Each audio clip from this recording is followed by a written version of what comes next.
The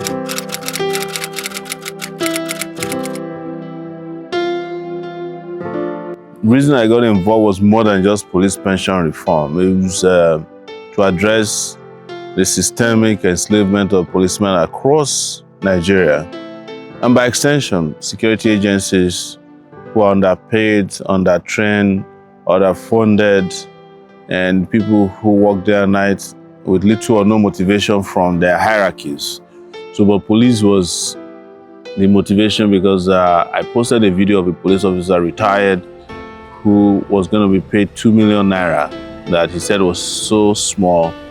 And it was so emotional. When I posted this, it went viral. And we started thinking about how to engage in a more robust, effective, and nationwide action against the condition of service of both serving and retired policemen in the country.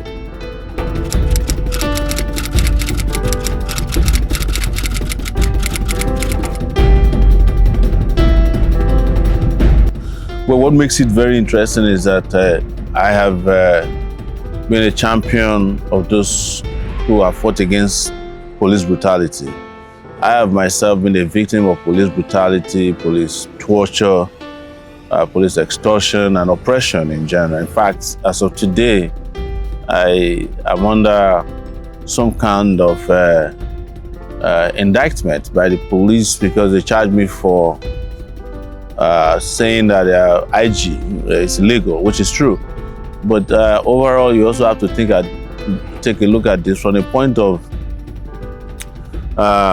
remuneration, from the point of the way the Nigerian state, the Nigerian nation is handling this sector, which is the security sector, which also has led transparently to a terrible condition of security in the country. So everybody's endangered if you ignore people who are working day and night to protect you without protections themselves.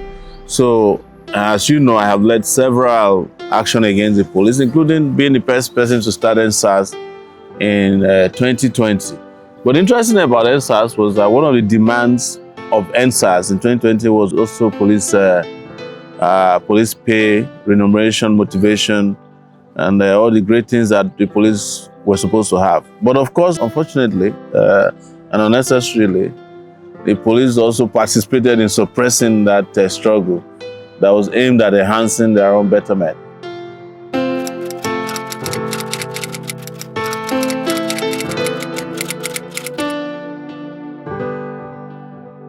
Well, it is a reminder that even though they have been playing the despicable role of protecting those who are oppressing others, they themselves are under oppression. And it came to fore during this particular protest when we stated to the serving police officers who were deployed to barricade the entrance of the police headquarters against their former colleagues who are now retired, that we brought here to you your mirror so that you can see what will happen to you on the other side in a matter of sometimes months, years to come when you retire.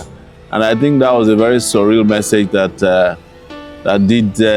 percolated this time around during this protest on Monday, which is now popularly and historically known as the police protest in Nigeria.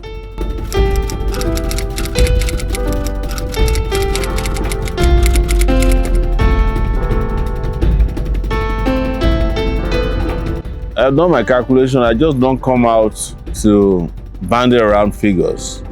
And I want to put a caveat. I'm even ashamed that I said 500,000. They should receive more.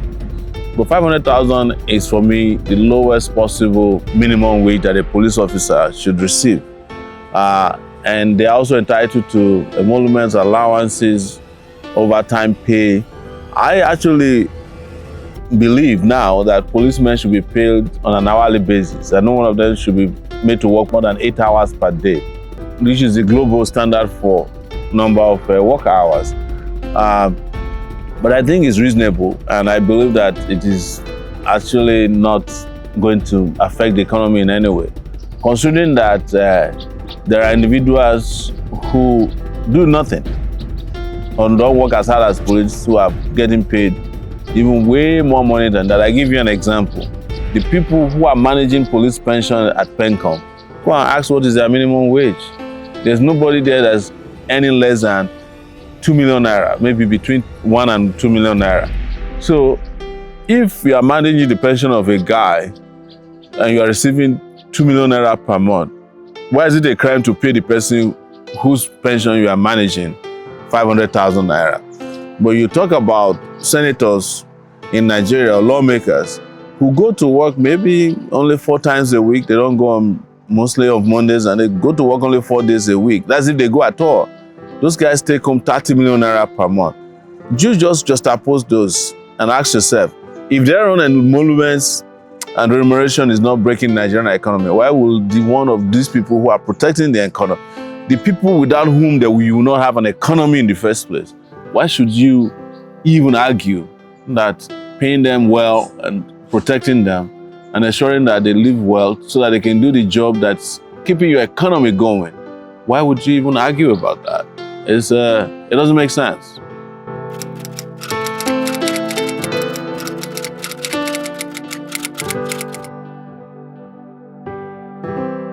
They are demanding an exit from the contributory pension scheme. And they are demanding parity with other security agencies who are not in the contributory pension scheme. They're also demanding that they should be on the same scheme as those of their superiors, especially the IGs, starting from Assistant Inspector General of Police to the IGP. These guys are not on the scheme. Why the discrimination?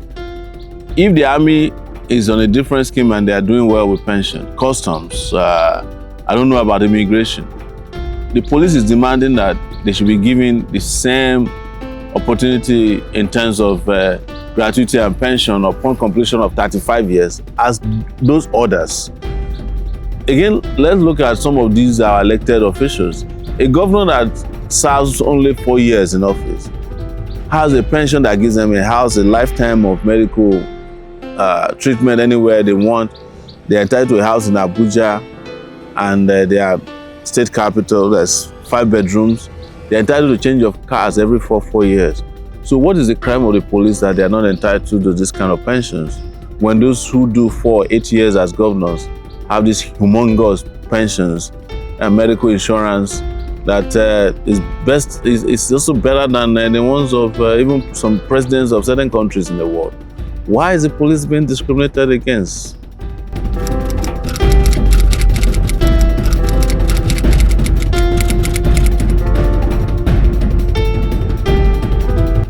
I think it starts from the fact that an average policeman has 7% of their salary deducted towards pension. And the federal government, that's why they call it contributory, gives them 8% of whatever is deducted, which I think should be double that, by the way. But what we must tell ourselves is that the 7% of a low wage is small towards pension. And the first solution is to pay them properly so that the deduction can also be meaningful. And then at the end of 35 years, you get a lump sum, that's called gratuity, right? Of this 7%. So let's say you serve for 25 years and 7% of all the deductions in 35 years, which is supposed to have been invested on your behalf because it's going into a pension fund. You are supposed to get 25% of it paid to you as a gratuity, one lump payment. But if it is so low that you have 10 million naira, what you get is 2.5 million. That can't even take you home. So they need to adjust the deductions based on inflation and the value of the naira. So there's also a connection between the economy and the value of these deductions. So you cannot deduct 7% from someone every month, give him 8% of what is deducted, and then you go and devalue the naira and not think that his life will be devalued to the point that he will find no meaning when he's paid that lump sum at once. So we're saying, look at it realistically. What the value of their life is. You must adjust this on the basis of the cost of living, the value of your currency, and other parameters that will just make life meaningful. Otherwise, we are sentencing a retired person who has worked for 35 years, basically to death. And these guys, most of them are dying even before they can get to be paid their pensions. I mean, gratuity in particular.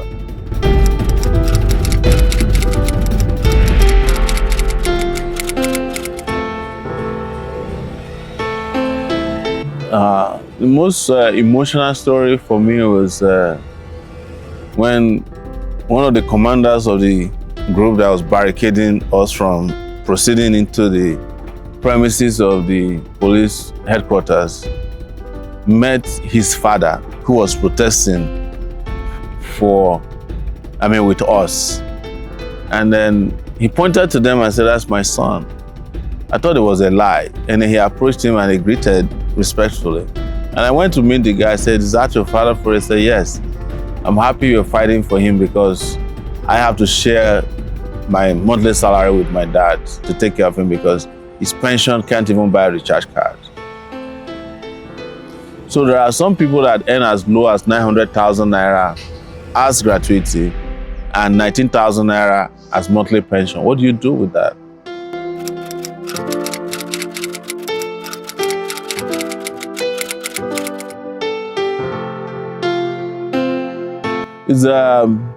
I was really proud of those men because before I even approached them, they had already rejected the soda, as we call it, and water that was brought to them. So but when I arrived at the scene, when I saw commotion, I told them to move them out of sight. And then we didn't use our own money to purchase those things for them. But I was really proud of them.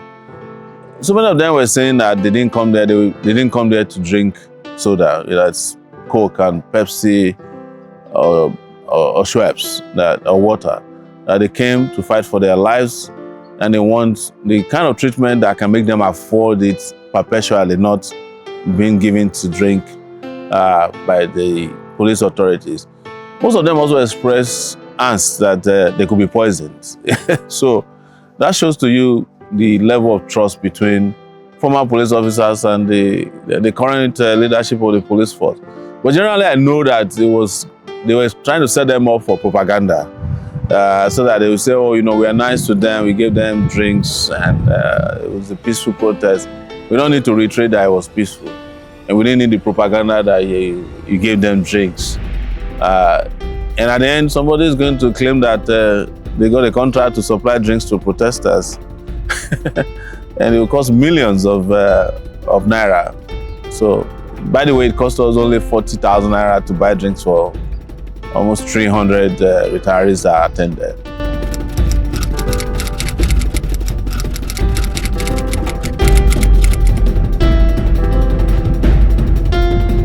Well, it shows that Nigeria doesn't care about its public servants. Nigeria doesn't care about anybody. Doesn't care about, especially I'm talking about the leadership, the people who run this country. They see Nigerians as disposables, people to be used and discarded whenever they want. It doesn't mean politically or in the security sector or in the educational sector, because what they are doing to this police is being done to teachers, it's being done to doctors. The difference between the teachers and doctors is that the teachers, doctors have unions and they can engage in political, they can engage in collective bargaining. But policemen are not allowed to even join unions, so nobody can speak for them except they can only grumble. And when they grumble, they are punished, because as we speak, some policemen who are even circulating the information about the strike are being punished by the authorities, but we hope to get redress for them.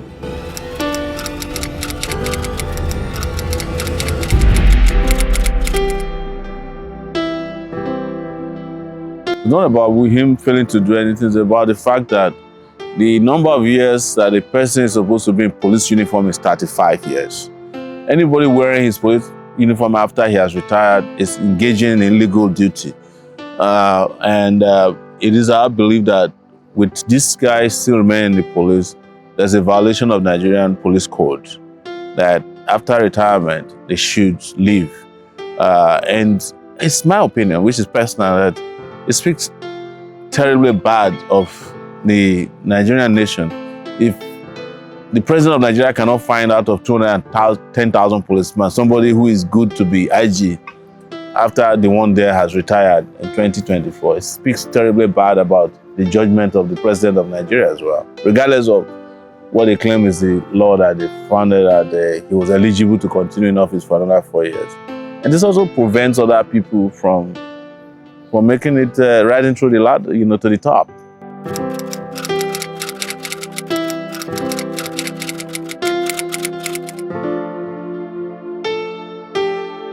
It is an extension of NSAS because NSAS had a 5+5 demand, which included police well-being or welfare. It's an extension of it, but it's also different and unique in its appearance, because this time around, we had to be fighting for and with the police. NSAS was largely against the police. But I remember that NSAS also demanded for police welfare, specifically.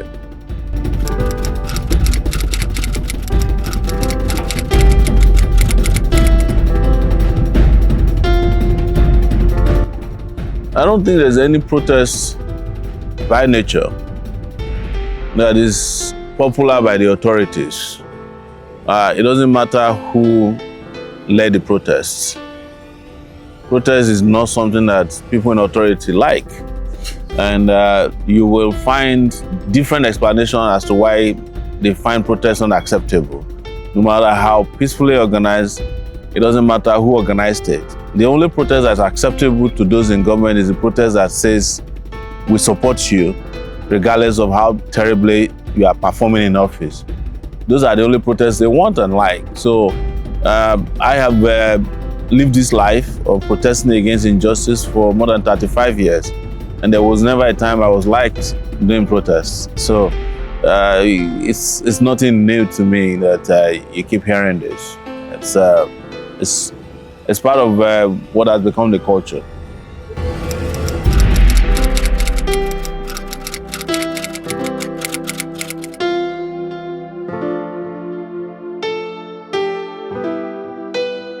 Well, I've commenced the process of recovering my camera, and I've also written a petition for the individual to be investigated, identified, and prosecuted. Because we found out by now that he wasn't acting alone. He had a co-conspirator in the first PPRO, ACP Muyiwa Adejobi. He was the one who sent him. That's how far we've gone. But we're still processing this. If it requires that we sue them, of course, we will take legal action. But for now, we are towing the criminal investigation part, and we've written very solid petitions to the police authorities.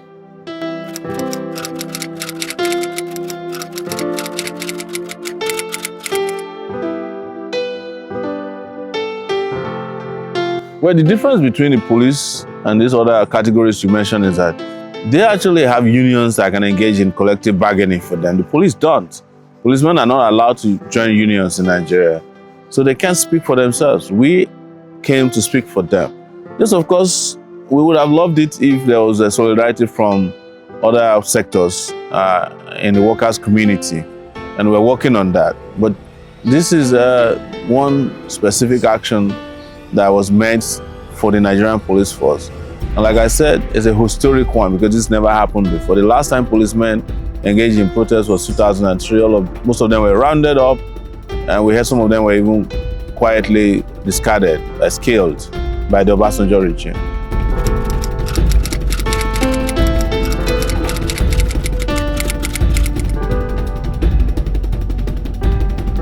I think by now everybody knows I don't waste my time on bureaucracies. I will not go to a government meeting because I know government meetings are designed so that things don't get done. Before this protest came about, government had been on the issue of pension for 10 years. I've done nothing about it. But here we are, just between Monday and today, they have promoted police inspectors that have not been promoted for 7 years. Some senior officers who had been hanging there without promotion were moved from position of assistant commissioner of police, deputy commissioner of police to higher ranks. They have also increased, by the way, the pensions of most of the retired police officers by 40%. But that's not enough. We want a holistic, overhaul of the Nigeria police force and to address the issue of how Nigerian workers are treated in totality. And of course, this battle is part of the larger scope of our Revolution Now movement, which is to completely carry out a revolutionary action that will change Nigerian society forever.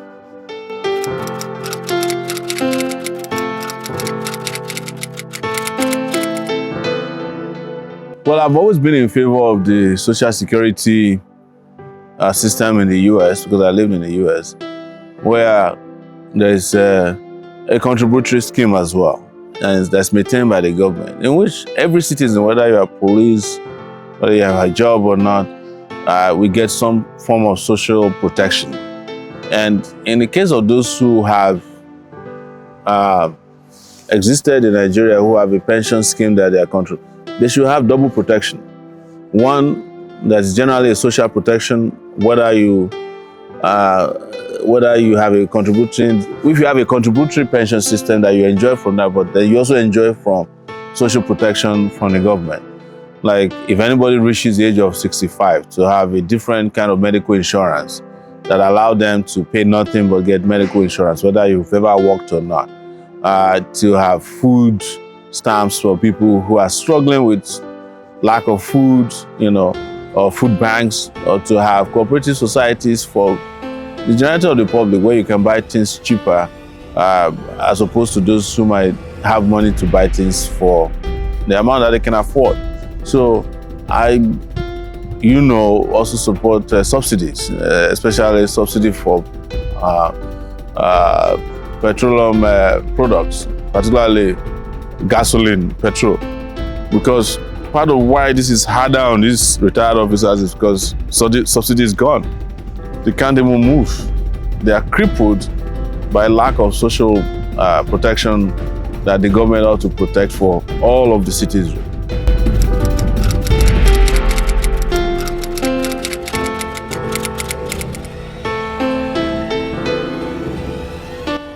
I always say this and I'll repeat it, we have gone past the level of reform. The stage of reform is over. No, these people cannot be reformed. That's why we are always seeking revolutionary solutions to these problems. It needs holistic overhaul, and it cannot be done by committees, whether they are ad hoc or permanent, or bureaucracies that are meant not to solve the problem. I'll give you an example. When they went back to the National Assembly, some lawmakers came and addressed them. Oh, we're looking at this next week. When they went back, they said it may not be next week, it might be next year.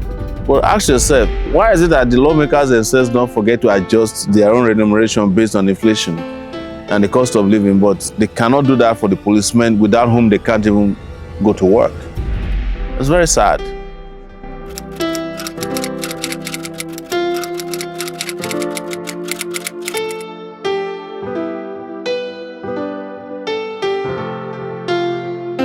Well, my position that is that every Nigerian must be treated with absolute dignity, whether they have a job at the police, or they are teaching, or they're a doctor, or they're a street cleaner. It doesn't matter. It is equality before the law and equity for all. So my broader vision is to create an egalitarian society, but we can't do that if we have discrimination in terms of how we treat people. If the gap between the haves and have-nots is so large, if we continue to maintain a country with a reputation of the country with the biggest population of the poorest people on earth, or people who are multidimensionally poor, which is a new vocabulary for describing essentially people who are between life and death.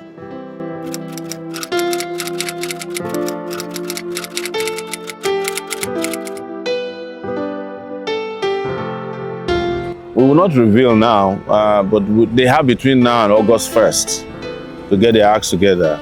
Otherwise, you all know about August. It's the month of resistance since 2019, when we started Revolution Now.